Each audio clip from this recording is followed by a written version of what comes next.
मुंबई महानगरपालिकेच्या निवडणुकीदरम्यान ठाकरे बंधूंनी मराठीचा मुद्दा अतिशय टोकदार केलाय, पण तरीही मुंबई महापालिकेत भाजप आणि शिंदे सेनेच्या युतीला मोठं यश मिळालंय. मुंबईत ठाकरे बंधू हरले नाही तर हरला तो फक्त मराठी माणूस, अशा अनेक भावनिक प्रतिक्रिया नंतर समाज माध्यमांवर पाहायला मिळाल्या. मुंबईतील मराठी माणसांचा विषय एकूण महाराष्ट्रातील लोकांसाठी किती भावनिकतेचा आहे हे दिसून आलं. दरम्यान निकाल लागताच एक मोठी बातमी समोर आली, ती म्हणजे मुंबईमध्ये भव्य दिव्य असं बिहार भवन उभारलं जाणार आहे. त्यावरून आता मुंबईसह राज्यातील वातावरण चांगलंच तापल्याचं बघायला मिळतंय.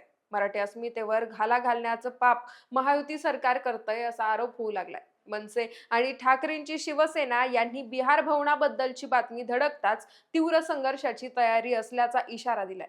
मराठी एकीकरण समितीचे गोवर्धन देशमुख यांनी तर धक्कादायक खुलासे केलेत. या उलट भाजपकडून मात्र बिहार भवनासाठी पाठिंबा दिला जातोय.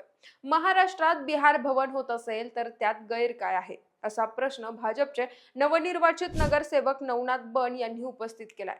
पण हे बिहार भवन नक्की कसं असणार आहे, त्यावरून कोणकोणते आरोप प्रत्यारोप केले जात आहेत. बिहार भवन हे मुंबईतील मराठी माणसांसाठी स्लो पॉयझन असल्याचं का बोललं जाऊ लागलंय, त्याची स्टोरी सांगणारा हा व्हिडिओ आहे. नमस्कार, मी पूजा आणि आपण पाहतायत देदनका. मंडळी, मुंबई महापालिका निवडणुकीच्या प्रचारादरम्यान मराठी विरुद्ध अमराठी असा वाद किती पेटला होता ते आपण सगळ्यांनी पाहिलंय. आता त्याच वादाला फोडणी बसल्याचं चित्र सध्या निर्माण झालंय. कारण एकीकडे महायुतीला स्पष्ट बहुमत मिळालं आणि दुसरीकडे मुंबईत बिहार भवनाचा प्रकल्प उभारला जाणार असल्याची बातमी धडकली. बिहार सरकारनं दिल्लीच्या धर्तीवर आता महाराष्ट्राची राजधानी असलेल्या मुंबईमध्ये सुद्धा बिहार भवन उभारण्याची घोषणा केली आहे. बिहार सरकारच्या सार्वजनिक बांधकाम विभागाचे सचिव कुमार रवी यांनी त्याबद्दल माहिती दिली आहे. या प्रकल्पासाठी लवकरच टेंडर प्रक्रिया सुरू करण्यात येणार असून बिहारच्या राज्य मंत्रिमंडळानं त्यासाठी तब्बल 314 कोटी 20 लाख रुपयांच्या प्रशासकीय खर्चाला मान्यता दिली आहे. त्यामुळे साहजिकच बिहार भवनाची इमारत नेमकी कशी असणार आहे आणि त्याचा उद्देश काय याबद्दल बोललं जाऊ लागलं. तर मुंबईतील एलिफंट इस्टेट भागातील मुंबई पोर्ट ट्रस्ट परिसरात या इमारतीचं बांधकाम केलं जाणार आहे. बेसमेंटसह ही इमारत सुमारे 30 मजली असणार आहे, ज्यात आधुनिक सोयी सुविधांचा समावेश असेल. जमिनीपासून 69 मीटर उंच असलेल्या या इमारतीत 178 खोल्या असतील, ज्याचा वापर सरकारी अधिकारी, पाहुणे आणि गरजू लोकांसाठी केला जाणार आहे. आधुनिक वास्तुकलेचा वापर करून या संपूर्ण इमारतीचं डिझाईन तयार केलं जाणार आहे. मुंबईत सरकारी कामांसाठी, बैठका किंवा मग कॅन्सरच्या उपचारांसाठी येणाऱ्या नागरिकांसाठी यात विशेष तरतूद असणार आहे. रुग्ण आणि त्यांच्या नातेवाईकांसाठी 240 बेडची क्षमता असलेलं स्वतंत्र वसतिगृह या इमारतीत असणार आहे. मुंबईत पार्किंगची मोठी समस्या असल्यानं याच इमारतीत सेन्सर आधारित स्मार्ट डबल आणि ट्रिपल डेकर पार्किंग व्यवस्था केली जाणार आहे. त्यामुळे इमारतीत एकाच वेळी 233 गाड्या पार्क करणं शक्य होणार आहे. याशिवाय अभ्यास आणि स्पर्धा परीक्षांसाठी मुंबईत येणाऱ्या विद्यार्थ्यांसाठी इथे राहण्याची सुद्धा सोय असणार आहे. मंडळी, अशी एक ना अनेक वैशिष्ट्य या बिहार भवन प्रकल्पाची आहेत. पण दुसरीकडे मुंबईसह राज्यातील मराठी माणसांकडून या प्रकल्पाला तीव्र विरोध होतोय. मुंबईत रोजच्या रोज उत्तर भारतीयांचे कितीतरी लोंढे येऊन धडकतायत. त्यामुळे आधीच मराठी माणसांचा मुंबईतील टक्का घसरत चाललाय. त्यात इतर राज्यातील लोकांसाठी मुंबईत असे भवन उभारले जात असतील तर हे फार भयंकर आहे. मुंबईतून उरला सुरला मराठी माणूस सुद्धा हळूहळू नष्ट होईल. बिहार भवन हे मुंबईतील मराठी माणसांसाठी स्लो पॉयझन असल्याचं आता बोललं जात आहे. दरम्यान मनसेचे नवनिर्वाचित नगरसेवक यशवंत किल्लेदार यांनी बिहार भवनाला जोरदार विरोध दर्शवला. बिहार भवन वगैरे आम्ही इथं बांधू देणार नाहीत असं म्हणत त्यांनी आक्रमक भूमिका सुद्धा घेतली आहे. किल्लेदार यांनी असंही सांगितलंय की महाराष्ट्रात आधीच अनेक गंभीर प्रश्न आहेत. शेतकऱ्यांवर अवकाळी संकट आहे, महागाई वाढत चालली आहे, तरुणांमधील बेरोजगारीचे प्रश्न वाढतायत. अशा अनेक समस्या असताना 314 कोटी रुपये खर्च करून बिहार भवन बांधण्यापेक्षा लोकांच्या मूलभूत प्रश्नांकडे लक्ष द्यायला हवं, असं त्यांनी स्पष्ट म्हटलंय. इतकंच नाही तर किल्लेदार यांनी बिहार सरकारला सुद्धा प्रश्न विचारलाय. बिहारमधून जे लोक मुंबईत उपचारासाठी येतात त्यांच्यासाठी एवढे पैसे मुंबईत खर्च करण्यापेक्षा बिहारमध्येच मोठी हॉस्पिटल उभी करा, म्हणजेच लोकांना बाहेर जायची गरज पडणार नाही. इथं आमचेच प्रश्न सुटत नाही आणि वर असे प्रकल्प डोक्यावर मारले जातात.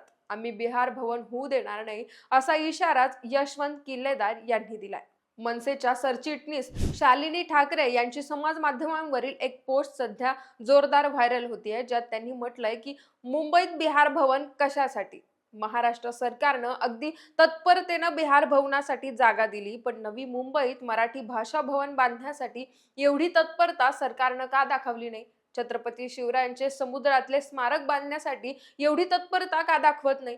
महाराष्ट्र नवनिर्माण सेना बिहार भवन मुंबईत बांधूच देणार नाही, आणि बांधलेच तर ते फोडल्याशिवाय राहणार नाही, ही काळ्या दगडावरची पांढरी रेष आहे, असा कडक इशारा शालिनी ठाकरेंनी दिलाय. त्यांनी असंही म्हटलंय की मुंबईत मराठी माणसाला राहायला घर मिळत नाही आणि महाराष्ट्र सरकार बिहार भवनासाठी जागा देत आहे. भाजपनं लक्षात ठेवावं, उपऱ्यांच्या जीवावर ते सत्ता भोगू शकतात, पण महाराष्ट्राच्या आणि मराठी माणसाच्या हक्कांच्या विरोधात काहीही करणार असाल तर महाराष्ट्र नवनिर्माण सेनेशी संघर्ष अटळ असेल.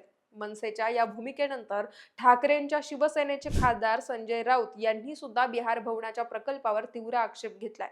भाजप बरोबर सत्तेत बसलेले एकनाथ शिंदे याबद्दल काहीच का बोलत नाहीत, असा सवाल संजय राऊत यांनी उपस्थित केलाय. मराठी एकीकरण समितीचे गोवर्धन देशमुख यांनीही बिहार भवनाच्या प्रकल्पाबद्दलची आपली भूमिका स्पष्ट केली आहे. सोबतच त्यांनी काही धक्कादायक खुलासे सुद्धा केलेत. समाज माध्यमावर एक फोटो पोस्ट करत त्यांनी म्हटलंय की 65 वर्ष झाले राज्याचे अधिकृत मराठी भवन नाहीये. 2020 मध्ये भूमिपूजन झालं, अजूनही एक वीट रचली गेली नाहीये. नालायक व्यवस्था मात्र अमराठी स्थलांतरित नागरिकांचे विविध भवन उभारण्यात व्यस्त आहे. हे चित्र आहे मराठी भाषा भवनाच्या डिझाईनचे.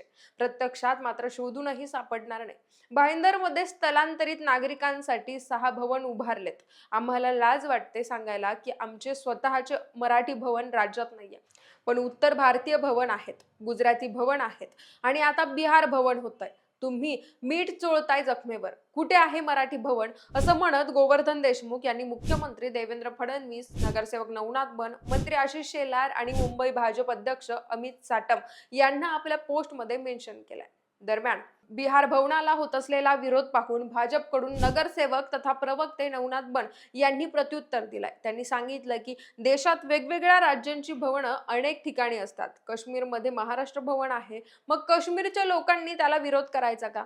उत्तर प्रदेशात सुद्धा अयोध्या महाराष्ट्र भवन आहे, इथल्या लोकांनी विरोध केलाय का? मग महाराष्ट्रात बिहार भवन होत असेल तर त्यात गैर काय? असं सवाल नवनाथ बन यांनी उपस्थित केलेत. त्यानंतर नवनाथ बन यांच्या या वक्तव्याच्या गोवर्धन देशमुख यांनी चांगलाच समाचार घेतलाय.